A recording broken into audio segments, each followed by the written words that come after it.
Kemarin ada seorang teman meminta saya untuk menanggapi sebuah berita dengan judul begini, Paus Fransiskus larangan imam gereja Katolik berhubungan seks dapat diubah.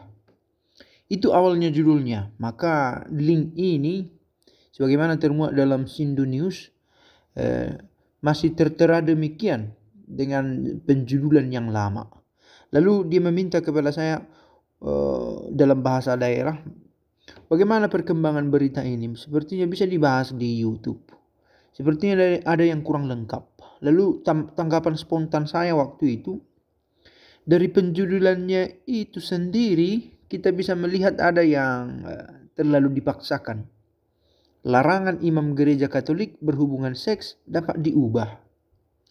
Nah, saya mencoba mengambil waktu untuk memenuhi permintaan ini supaya memberikan tanggapan tentang ini. Lalu saya menemukan bahwa judulnya sudah diperbaiki dari link ini.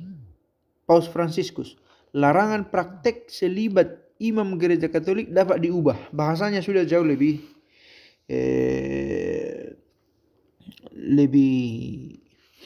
enak. Kalau dalam bahasa yang umumnya, bahasanya sudah lebih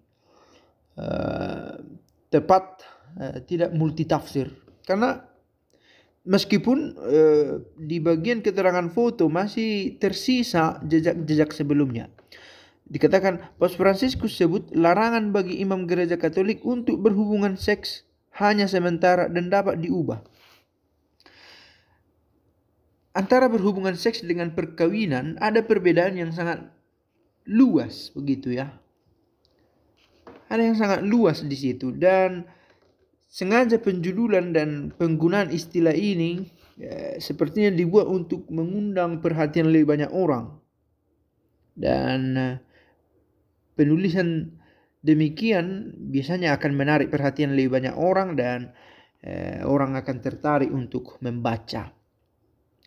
Yang dimaksud adalah soal hidup selibat sebenarnya. Meskipun kita lihat tadi judul sudah diubah dari judul aslinya yang masih tertera pada link beritanya.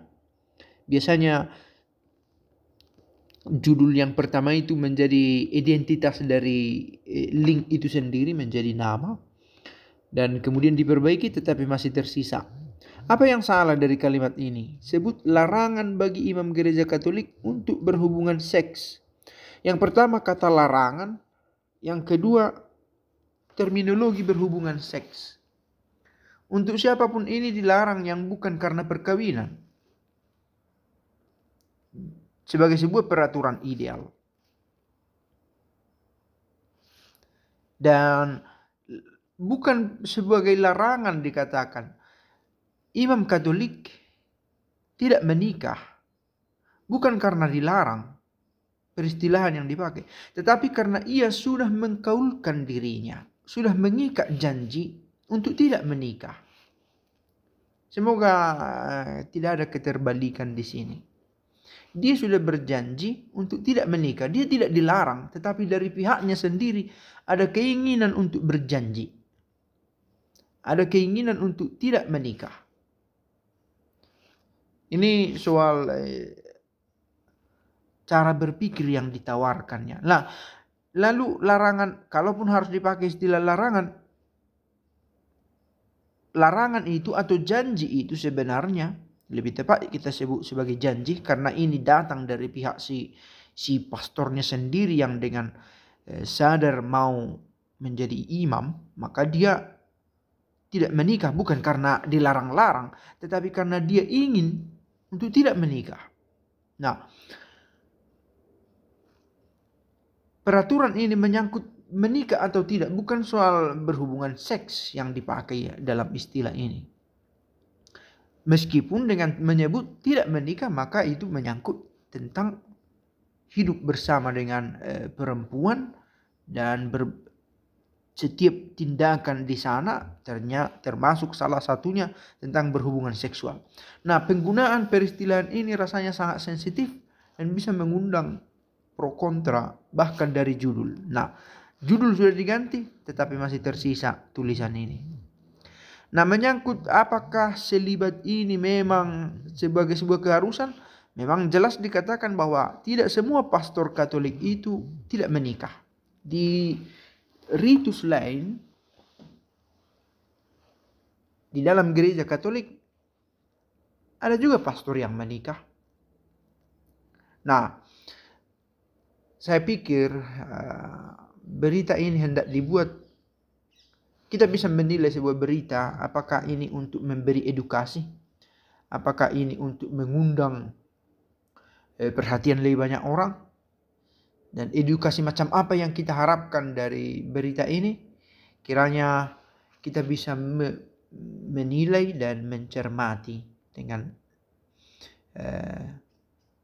memperhatikan nilai yang mau ditawarkan. Dalam penjudulan masih dipakai Paus Fransiskus, larangan praktek. Kita copy link. Kita coba lihat apa isi linknya. Paus Fransiskus, larangan praktik selibat imam gereja Katolik dapat diubah. Akhirnya berubah dengan kode berita yang sama tetapi dengan penjudulan yang berbeda. Nah, saya pikir lihatlah betapa gampangnya